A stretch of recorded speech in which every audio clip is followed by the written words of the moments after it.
皆さんこんにちは。いつも輝いてるキラキラの星子だよ。皆さんお久しぶりですね。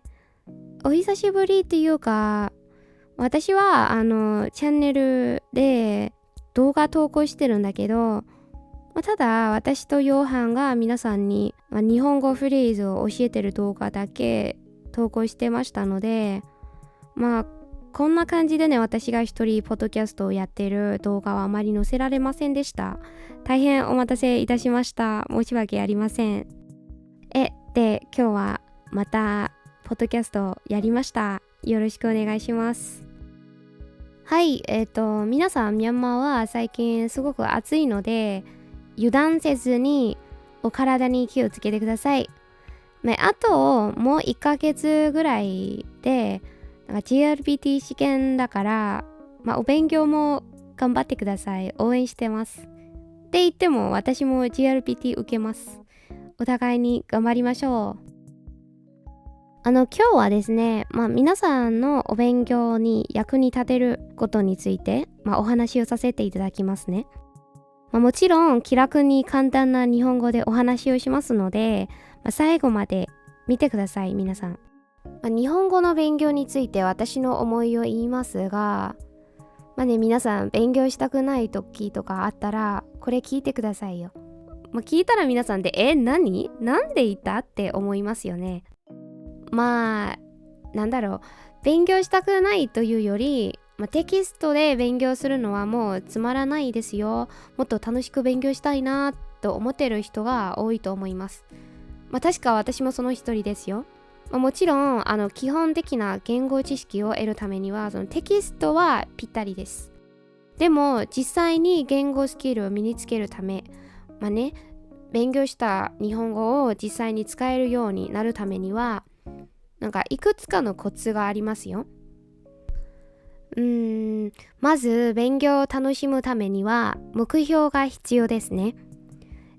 具体的な目標を立てて達成感を味わいながら勉強を進めましょうということかな。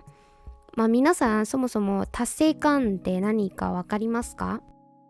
これを簡単に言うと、目標目的が成功した、あと自分の夢が叶えたという意味ですね。やったー嬉しいという気持ちですね。例えば、今年は N 戦試験に必ず合格するとか、3ヶ月以内で会話を上手にできるように頑張るとか、あとは来年こそ日本で留学するとかね。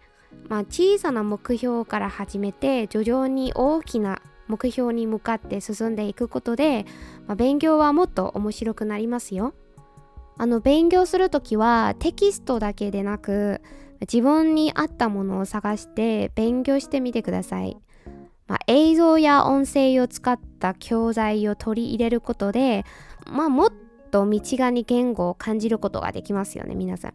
例えば皆さんポッドキャストを聞いたり YouTube やオンライン講座見たり、あと様々なリソースがあるので、どっかで自分が聞いたことがある、自分がすでに知ってる言葉や文法が出てくるんじゃないですか。これで単語わからない、文法わからないとかで迷わないで、これは安心してください。わざわざ勉強しなくても覚えるようになりますので、これは安心してください。で、音声を使って勉強すると、話す練習にもすごく役に立ちますよ。シャドーイングとかアクセント、あと、発音ももちろん上手にできるようになりますよ。音楽やアニメも欠かせないですね。私はもともと日本の曲、音楽が大好きなので、これは欠かせないです。実際に使われない、変な話し方をするという点もあれば、すごく面白いセリフや言葉遣いとかも身につけられるので、ぜひぜひアニメも見てください。または、勉強をゲーム化することも効果的です。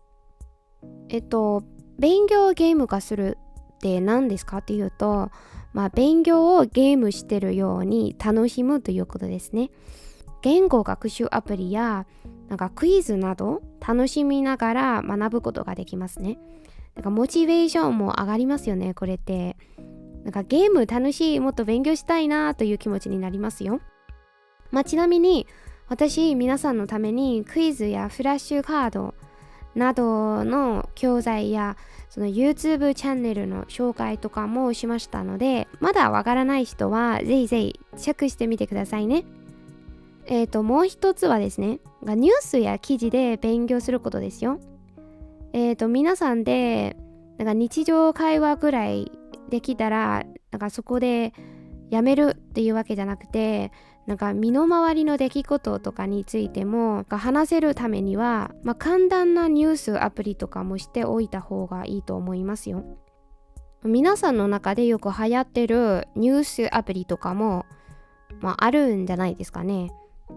どうですか皆さん、よく使って頑張って読んでいますか？まだ知らない人は中大ニュースアプリとか、NHK イージーニュースなど、使ってみてくださいよ。テキストで勉強したことは、実際にどうやって使われているのかとかね、ちゃんと勉強することができますので、もっと自然な日本語で話せるようになります。試してみてくださいね。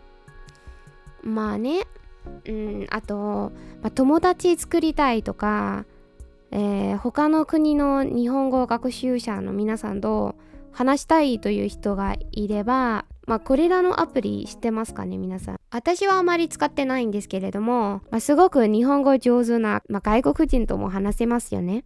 みんな面白い話とか真面目な話ばかりしてるわけではないから、皆さんの興味を引くような話にぜひ耳を偏ってみてください。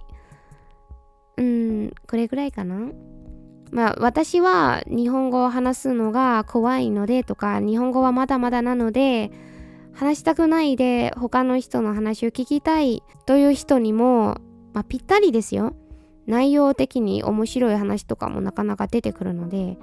はい、じゃあ皆さん、私今日言いたいことを全部話しちゃいました。皆さんすでにしてるかと思いますが、誰かのために少しでも役に立てたらと思いますね。では次の動画でまた会いましょう。皆さん頑張ってください。またね。